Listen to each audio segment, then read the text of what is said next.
Hello guys, welcome back to my channel. ఈరోజు అయితే మనమైతే 8th క్వశ్చన్ అయితే నేర్చుకోబోతున్నాం అన్నమాట. ఆల్రెడీ ముందు క్వశ్చన్స్ అన్నీ వీడియోస్ అయితే అప్లోడ్ చేసి ఛానల్లో పెట్టడం జరిగింది. ఎవరన్నా చూసుకోకపోతే వెళ్ళి చెక్ చేసుకోండి. సో ఇప్పుడైతే మనం 8th క్వశ్చన్ అయితే సాల్వ్ చేద్దాం. ఫస్ట్ వచ్చేసి క్వశ్చన్ అయితే చదువుదాం. If 3 cot A = 4, check whether 1 - tan square A by 1 + tan square A equals cos square A - sin square A or not. ఈ వాల్యూ ఎలా ఇచ్చాడు చూసారా, 3 cot A = 4 అని. ఆల్రెడీ మనం అలాంటి క్వశ్చన్ అయితే ఒకటి సాల్వ్ చేసాం, 4th గివెన్ 15 cot A = 8 అని. సో దీంట్లో చేసిందే ఇప్పుడు మనం దీంట్లో కూడా చేయబోతున్నాం. ఇది 8th క్వశ్చన్లో.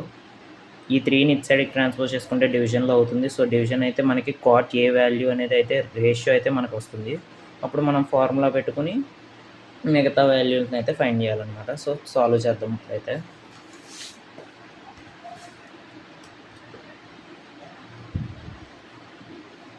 వీడియో క్లియర్గానే ఉంది కదా, ఓకే. సో వాడైతే 3 గివెన్ అయితే రాసుకుందాం ఫస్ట్.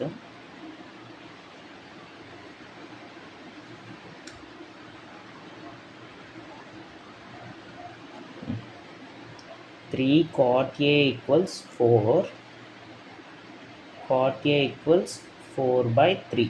ఓకే, యాంగిల్ తీటా అయితే ఇక్కడ ఉందన్నమాట యాంగిల్ ఇప్పుడు. సో ఇక్కడ యాంగిల్ ఉన్నప్పుడు cot తీటా అనేది రేషియో రాసుకుందాం ఫస్ట్ అయితే. adjacent angle A by opposite to angle A. Okay, cot A ratio వచ్చేసి adjacent to angle A by opposite to angle A. Okay, ఇప్పుడు వచ్చేసి యాంగిల్ ఏ దగ్గర ఉన్నప్పుడు adjacent ఏమవుతుంది, AC, అండ్ అలాగే opposite వచ్చేసి BC అవుతుంది. ఓకే, adjacent వచ్చేసి AC అండ్ ఆపోజిట్ వచ్చేసి BC. ఇప్పుడు వాల్యూ AC వాల్యూ ఎంత, AC వాల్యూ వచ్చేసి 4 అండ్ BC వాల్యూ వచ్చేసి 3. ఇప్పుడు మనమైతే హైపోటెన్యూస్ ఫైండ్ చేయాలి. సో మనం దాన్ని పైథాగరస్ థియరం యూజ్ చేసి చేద్దాం. By using Pythagoras theorem formula తెలుసు కదా, hypotenuse square equals side 1 square plus side 2 square. AB square equals BC square plus AC square. AB square equals BC value వచ్చేసి 3 and AC value వచ్చేసి 4. AB square equals 3 square 9, 4 square 16. AB square equals 9 + 16 = 25. ఇప్పుడు స్క్వేర్ని ఇటు సైడ్కి transpose చేసుకుంటే becomes route 25 అంటే AB value వచ్చేసి 5. Okay, ఇది మన వాల్యూ అనమాట. హైపోటెన్యూస్ వాల్యూ వచ్చేసి 5. సో ఇప్పుడైతే మనం వాడు ఇచ్చిన ఈ వాల్యూని ఏదైతే ఉందో 1 - tan square A = 1 + tan square A = 1 + tan square A by 1 + tan square A ఏదైతే ఉందో, ఈ వాల్యూ ఏదైతే ఉందో ఇది మొత్తం మనం రేషియో మార్చుకుని దీంట్లో సబ్స్టిట్యూట్ చేసుకుని ఈ వాల్యూ మళ్ళీ ఈ వాల్యూతో ఈక్వల్ అవుతుందో లేదో అనేది చెక్ చేయాలి. అంటే సబ్స్టిట్యూషన్ దీంట్లోని చేయాలి, ఇందులోని కూడా చేయాలి. రెండు ఈక్వల్ అవుతున్నాయా లేదా అని అడుగుతున్నాడు క్వశ్చన్లో. ఓకే, ఇప్పుడైతే మనం రేషియోస్ అయితే ఫస్ట్ రాసుకుందాం. ఫస్ట్ tan రేషియో వచ్చేసి tan A = opposite to angle A by adjacent to angle A. మీరు ఈ ఫార్ములాస్ అయితే కన్ఫామ్గా నేర్చుకోవాలి, లేదంటే మీకు ఈ సమ్స్ చేయడానికి అస్సలు చేయలేరు అనమాట. ఈ రాకపోతే బేసిక్స్ ఇవి ఈ లెసన్లో, ఈ లెసన్కి అయితే ఈ బేసిక్స్ ఇవి రావాలి కన్ఫామ్గా. ఓకే, సో ఇప్పుడు ఆపోజిట్ వచ్చేసి యాంగిల్ A దగ్గర ఆపోజిట్లో ఏముంది, BC, అండ్ దాని అలాగే adjacent వచ్చేసి AC.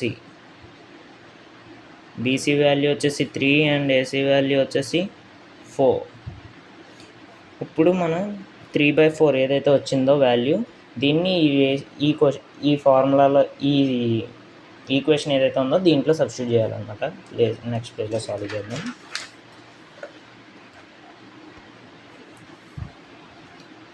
1 minus tan square A by, ఇదైతే ఎల్హెచ్ఎస్. ఫస్ట్ అయితే మనం ఎల్హెచ్ఎస్ని అయితే ప్రూవ్ చేద్దాం. 1 ప్లస్ tan స్క్వేర్ ఏ. ఓకే, ఇప్పుడు tan వాల్యూ ఎంత వచ్చింది? 3/4 whole square by 1 plus 3/4 whole square. Okay, next వచ్చేసి స్క్వేర్స్ మార్చుకుంటే 3 స్క్వేర్ 9, 4 స్క్వేర్ వచ్చేసి 16, అండ్ కింద కూడా సేమ్ 3 స్క్వేర్ 9, 4 స్క్వేర్ 16.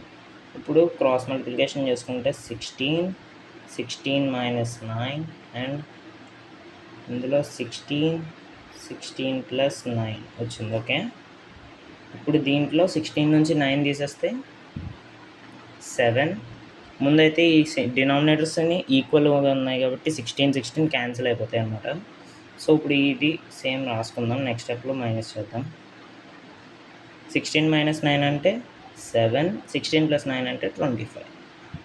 ఓకే, ఇది మన ఎల్హెచ్ఎస్ వాల్యూ. ఇప్పుడు ఆర్హెచ్ఎస్ని ప్రూవ్ చేయాలి. ఆర్హెచ్ఎస్ ఏమి ఇచ్చాడు క్వశ్చన్లో చూద్దాం. ఆర్హెచ్ఎస్ వచ్చేసి cos square A minus sin square A రాసుకుందాం. Cos square A minus sin square ఏ. ఇప్పుడైతే మనం cos value, cos theta value, cos A value find చేద్దాం. ఫస్ట్ కాస్ ఏ రేషియో ఏంటి?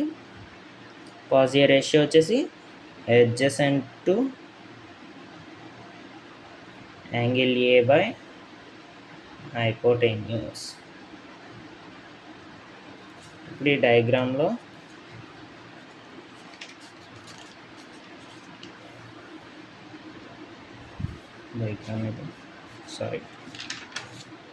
ఈ డయాగ్రామ్లో అడ్జసెంట్ ఏది? యాంగిల్ ఇక్కడ ఉన్నప్పుడు అడ్జసెంట్ ఏసీ అవుతుంది అండ్ హైపోటెన్యూస్ ఏబి అవుతుంది. AC by AB cos ratio, AC by AB, AC by AB. Okay, ఇప్పుడు వాల్యూస్ని కూడా చెక్ చేసుకుందాం. ఏసీ వాల్యూ వచ్చేసి 4 అండ్ ఏబి వాల్యూ వచ్చేసి 5. 4/5. ఓకే, ఇది మన కాజ్ ఏ వాల్యూ అనమాట. అండ్ ఇప్పుడు సైన్ ఏ వాల్యూ కూడా ఫైండ్ చేద్దాం. సైన్ ఏ రేషియో ఏంటి? Opposite to angle A by hypotenuse. Okay, ఇప్పుడు ఇందులో యాంగిల్ ఏకి ఆపోజిట్లో ఏముంది? యాంగిల్ ఏకి ఆపోజిట్లో బీసీ ఉంది అండ్ అలాగే హైపోటెన్యూస్ వచ్చేసి AB. BC by AB, BC by AB. Okay, ఇప్పుడు బీసీ వాల్యూ వచ్చేసి ఇందులో 3 అండ్ ఏబి వాల్యూ వచ్చేసి 5. 3/5. ఇది మన సైన్ ఏ వాల్యూ. ఇప్పుడు ఆర్హెచ్ఎస్ని అయితే సాల్వ్ చేద్దాం. RHS equals cos square A minus sin square A. Cos value ఎంత వచ్చింది? 4/5. స్క్వేర్ ఇచ్చాడు కాబట్టి ఇక్కడ క్వశ్చన్లో సో స్క్వేర్ హోల్ స్క్వేర్ చేసుకుందాం. And then minus sin value ఎంత వచ్చింది? 3/5. 3/5 హోల్ స్క్వేర్. ఓకే, దీంట్లో కూడా స్క్వేర్ ఇచ్చాడు కాబట్టి ఇక్కడ స్క్వేర్ వేసుకుందాం. ఇప్పుడు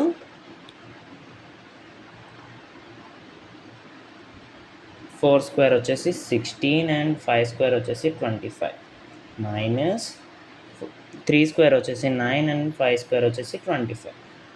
డినామినేటర్స్ ఈక్వల్గా ఉన్నాయి కాబట్టి న్యూమరేటర్స్ని డైరెక్ట్గా సబ్ట్రాక్ట్ చేసుకోవచ్చు. 16 మైనస్ 9 అంటే 7/25. ఇప్పుడు దీంట్లో ఆర్హెచ్ఎస్ ఎల్హెచ్ఎస్ ఈక్వల్ అయినాయి. LHS equals RHS. ఓకే, అంటే 1 minus tan square A by 1 plus tan square A equals ఏంటి? Cos square A minus sin square A. ఇది దేర్ఫోర్ అని పెట్టి రాసి ఇలా పెట్టుకుంటే answer solve. Okay, therefore అని పెట్టి లాస్ట్లో ఈ క్వశ్చన్లో ఇచ్చింది రాస్తే మనకి ఈక్వల్ అయినప్పుడు ఎల్హెచ్ఎస్ ఆర్హెచ్ఎస్ సాల్వ్ అయిపోయినట్టే క్వశ్చన్. సో ఈ వీడియోకి అయితే ఇంతే గైస్. మీకు ఏ క్వశ్చన్స్ అయినా డౌట్ ఉంటే నన్ను అడగడం మర్చిపోవద్దు. నేను ప్రతి వీడియోని ఎక్స్ప్లెయిన్ చేస్తానని చెప్తున్నాను ప్రతి వీడియోలో కూడా. వీడియోకి అయితే లైక్ చేయండి, షేర్ చేయండి, వీలైతే మీకు మీ ఫ్రెండ్స్కి కూడా షేర్ చేసి మీ డౌట్స్ని క్లారిఫై చేయించుకోండి. Thank you guys, see you in the next video.